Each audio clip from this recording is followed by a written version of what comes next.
How's it going, folks? Welcome back to the channel. We just broke 900 subscribers, and by broke I mean not actually broke them. I know that 10-part series was a long time, but hopefully you're all still alright after that.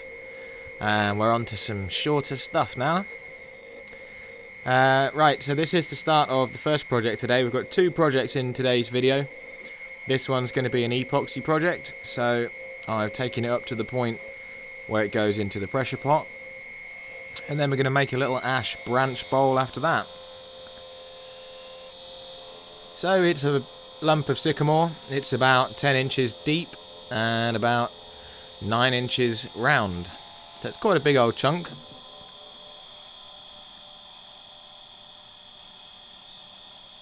It's got a few cracks in it because this was close to the end of the log, so it's where the pith is and it's split a little bit, but the epoxy will sort that out. So I'm just making it round and contouring it so that it fits nicely into my bucket.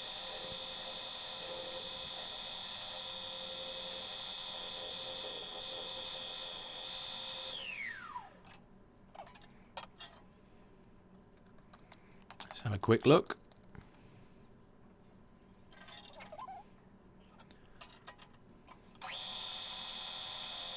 A little bit more off the middle, just to get it to sit flat.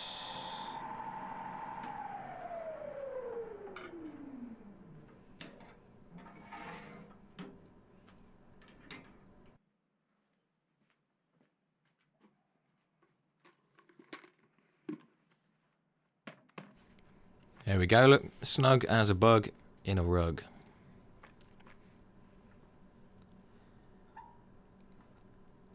So what I've done here, I've used my calipers, and I've just used the radius as my measurement. That's the distance from the center hole to the rim, and just gone equidistant around the outside, and it gave me 6 points.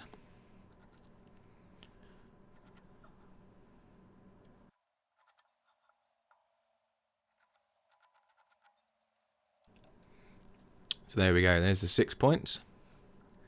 Now I've just gone halfway to the radius, making a circle, just to give me some cross points. And as if by magic, about an hour's worth of drilling has just instantly happened, because you don't want to watch that anyway. So, it's on to epoxy. Now you might notice that 3 of the holes in the centre sort of fell out while I was drilling them, but that's okay, because they are evenly spaced. So the epoxy that's going in here is glow in the dark. So we're going to see what that looks like at the end of the project. We've got some green, we've got some glitter, we've got some glow in the dark, and some other green in that one. A bit of gold flip as well. So I've cut those holes with the hole saw down to the full, well, as deep as I could. And then where the middle ones fell out, I took my 16mm drill bit and drilled them almost to the bottom of the blank. So I'll have columns of epoxy. And we're going to be making a sort of massive goblet type thing. Maybe a vase-ish. Haven't really decided yet. But we're going to turn through the epoxy and it should give us some pretty cool shapes. So that's the first pour of epoxy, and I just wanted a bit more to go around the outside of the bowl to fill all the cracks, and I might put an epoxy rim around the top of this one as well. So it's in the pressure pot, weighted down, and the bucket is almost full to the brim now with purple, sparkly, glow-in-the-dark epoxy. So that's the end of that one. Now, on the lathe at this moment in time, we have a branch, half a branch of ash. It's about 12 inches wide by about 5 inches wide. And we're going to be making some kind of winged bowl. So I wasn't messing around at this point, just absolutely attacking into the wood. And this piece of ash was very dry, so it was quite hard going. And lots of splinters coming off. but we made light work of it, so.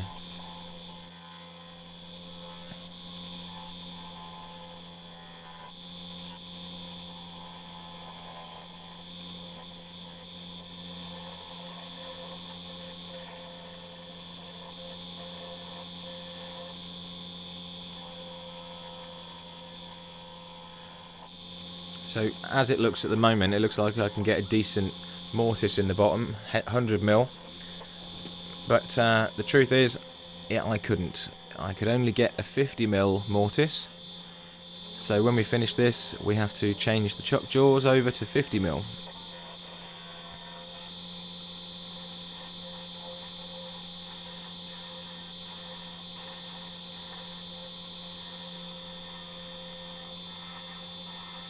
So there goes our 2-inch or 50mm mortise.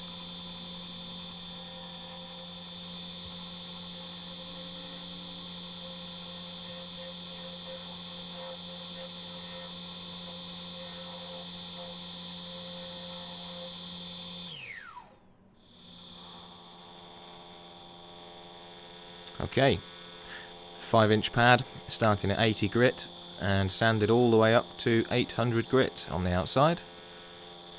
And I've said it before and I'll say it again, when you're sanding a lot of air like we are on this one, that 5-inch pad with 2 interference pads on it does most of the work for you. It's a good tool.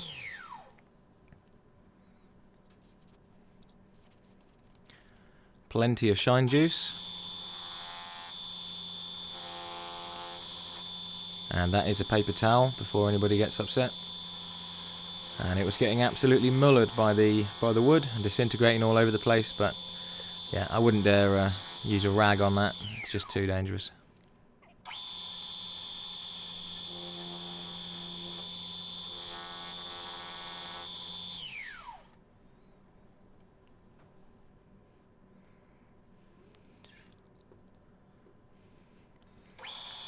Pretty nice grain on that.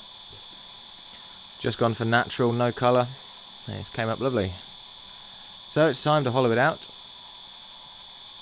And it was a bit grabby, to be honest, this stuff. I couldn't hollow it as aggressively as I'd like to have done. So it was a case of slow down, put the billy strings in the earphones, and just chill out and take my time hollowing it. Started to get into bluegrass music. I don't know if anybody likes bluegrass music, but I'm enjoying it at the moment. So the bowl on this, I just wanted it to go just inside the bounds of the bark.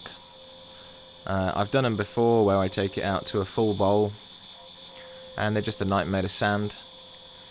You can never get a decent finish on it without hand sanding it. And the grain was so nice on the top portion of this, I just wanted to leave it exposed and just put a nice simple bowl in the centre. So that's what I did. You can hear as I get further into the piece that it was really grabby, trying to give me catches.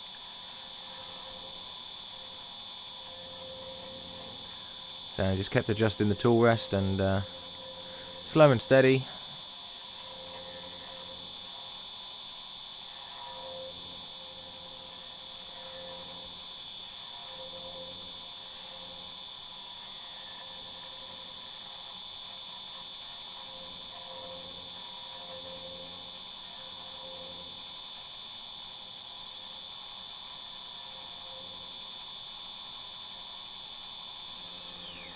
And there we go, that's final depth. And again, just the same as the outside, sanded all the way up to 800 grit.